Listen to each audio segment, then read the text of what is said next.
ഗൾഫിൽ ഇത്തവണ ഓണാഘോഷത്തിന്റെ കളറും ലെവലും വേറെയായിരുന്നു. എല്ലാ ഗൾഫ് രാജ്യങ്ങളിലും അവധി ദിവസമാണ് തിരുവോണം എത്തിയത്. UAE-യിൽ ഇന്ന് നബിദിനത്തിന്റെ പൊതു അവധിയാണെങ്കിൽ മറ്റ് ഗൾഫ് രാജ്യങ്ങളിൽ ഇന്ന് വാരാന്ത്യ അവധിയാണ്. ഇതോടെ പ്രവാസികളുടെ തിരുവോണം കെങ്കേമമായി.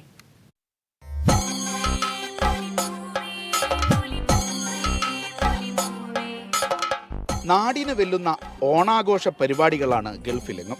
പൂക്കളമിട്ടും സദ്യ വിളമ്പിയും പ്രവാസികൾ തിരുവോണം ഗംഭീരമാക്കി.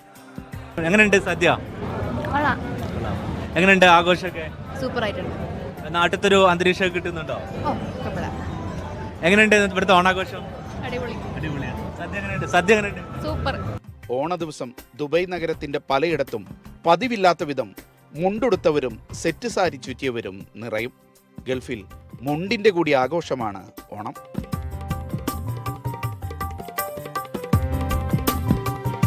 നല്ലൊരു രസമാണ്. ഈ ഒരു ഓണത്തിനൊരു വൈബ് കിട്ടണമെങ്കിൽ നമ്മൾ ഈ മുണ്ടെടുത്ത് പിന്നെ ഒന്ന് പുറത്തിറങ്ങി എല്ലായിടത്തും ഒന്ന് പോയി നടന്നാലാണ് നമുക്ക് അതിൻ്റെ ഒരു നല്ലൊരു എഫക്റ്റ് കിട്ടുള്ളൂ.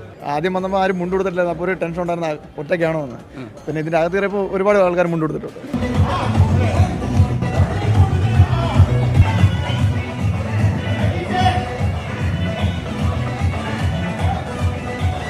ആട്ടവും പാട്ടും മാത്രമല്ല, ഓണക്കാലത്ത് ക്ഷേത്രകലകളായ കഥകളിയും ചാക്യാർകൂത്തും വരെ ഗൾഫിലെത്തും.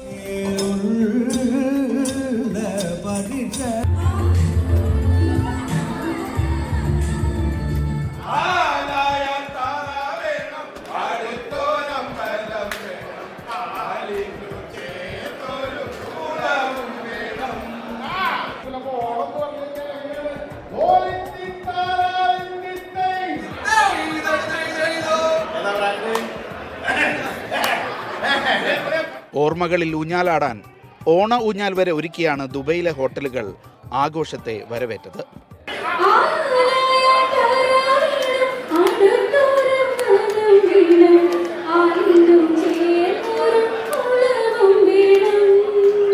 ദുബൈയിലെ ആഘോഷം ആദ്യമൊക്കെ മിസ് ചെയ്തിരുന്നു.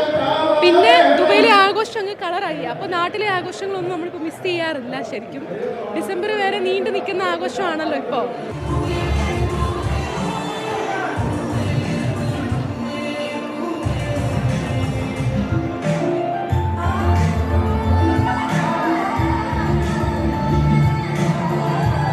ദുബൈയിലെ ഓണം വേറെ മൂഡാണ്, വേറെ ലെവലാണ്. യാസിർ അറഫാത്തിനൊപ്പം Shinu Shamsuddin, media one, Dubai. സംസ്ഥാന വ്യാപകമായി പല സമരങ്ങൾക്കും തിരുവോണ ദിനം സാക്ഷിയായി. മലപ്പുറത്തും പാലക്കാടും തിരുവനന്തപുരത്തും വിവിധ ആവശ്യങ്ങൾ ഉയർത്തിയുള്ള സമരങ്ങൾ നടന്നു. ആശമാർ നടത്തുന്ന രാപ്പകൽ സമരം 209ാം ദിവസത്തിലാണ്. മലപ്പുറം കലക്ട്രേറ്റിന് മുന്നിൽ നിലമ്പൂരിലെ ആദിവാസികളും പട്ടിണി സമരം നടത്തി. സെക്രട്ടേറിയറ്റിന് മുന്നിൽ വിവിധ പ്രതിഷേധ സമരങ്ങളാണ് തിരുവോണ ദിനത്തിൽ അരങ്ങേറിയത്. ആശമാർ നടത്തുന്ന രാപ്പകൽ സമരം 209ാം ദിവസത്തിലെത്തി. സമരപ്പന്തലിന് സമീപത്ത് പൂക്കളമൊരുക്കിയും സമരപ്പന്തൽ പൂക്കളാൽ അലങ്കരിച്ചുമാണ് ആശമാർ തിരുവോണത്തെ വരവേറ്റത്. ഓണം എല്ലാവർക്കും. പക്ഷേ ആശമാരുടെ ജീവിതം ഹാപ്പിയല്ല. സമരം നാളെ 7 മാസം പൂർത്തിയാവുകയാണ്. ഈ ദിവസം പോലും സർക്കാരിന് ഒരു പരിഗണന ഇല്ല എന്നുള്ളതാണ് വസ്തുത. വളരെ നിസ്സാരമായ മിനിമം കൂലിയാണ് ആവശ്യപ്പെടുന്നത്. ചാണ്ടി ഉമ്മൻ MLA നേതൃത്വത്തിൽ ആശമാർക്ക് ഓണസദ്യ ഒരുക്കി. ചന്ദനക്കിണ്ണം പുന്നമടക്കായലിൽ വീണേ കുഞ്ചിളം കയ്യിൽ മെല്ലെ കോരിയെടുക്കാൻ വാ. വിഴിഞ്ഞം നാവായിക്കുളം ഔട്ടർ റിംഗ് റോഡിന് സ്ഥലം നൽകിയിട്ട് പണം ലഭിക്കാത്തവരും നേമം സഹകരണ ബാങ്കിലെ നിക്ഷേപ കൂട്ടായ്മയും KSRTC പെൻഷൻകാരും സെക്രട്ടേറിയറ്റിന് മുന്നിൽ സമരം നടത്തി. കർഷക കോൺഗ്രസിന്റെ ക്ലബ് ഹൗസ് മാർച്ച് നടക്കുന്നതിനിടയിലേക്കാണ് അപ്രതീക്ഷിതമായി DGP എത്തിയത്.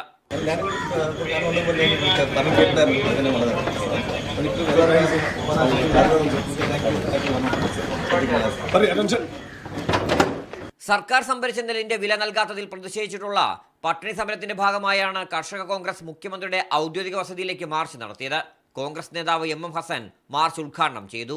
മലപ്പുറം കളക്ടറേറ്റിന് മുന്നിൽ നിലമ്പൂരിലെ ആദിവാസികൾ പട്ടിണി സമരം നടത്തി. സർക്കാർ പ്രഖ്യാപിച്ച ഭൂമി ആവശ്യപ്പെട്ട് മാസങ്ങളായി ഇവർ ഇവിടെ സമരത്തിലാണ്. പാലക്കാട് നെന്മാറ ഒലിപ്പാറ റോഡിന്റെ ശോച്യാവസ്ഥ പരിഹരിക്കണമെന്നാവശ്യപ്പെട്ടാണ് അയിലൂർ പഞ്ചായത്ത് UDF അംഗങ്ങൾ പട്ടിണി സമരം നടത്തിയത്. വിവിധ ബ്യൂറോകൾക്കൊപ്പം മീഡിയ വൺ, തിരുവനന്തപുരം.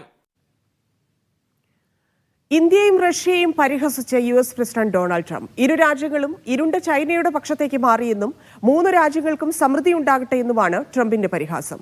അടിയന്തര ബ്രിക്സ് ഉച്ചകോടിയിൽ പങ്കെടുക്കുമെന്നും വിദേശകാര്യ മന്ത്രാലയം വ്യക്തമാക്കി. ഷാങ്ഹായ് ഉച്ചകോടിയിൽ പ്രധാനമന്ത്രി നരേന്ദ്രമോദി റഷ്യൻ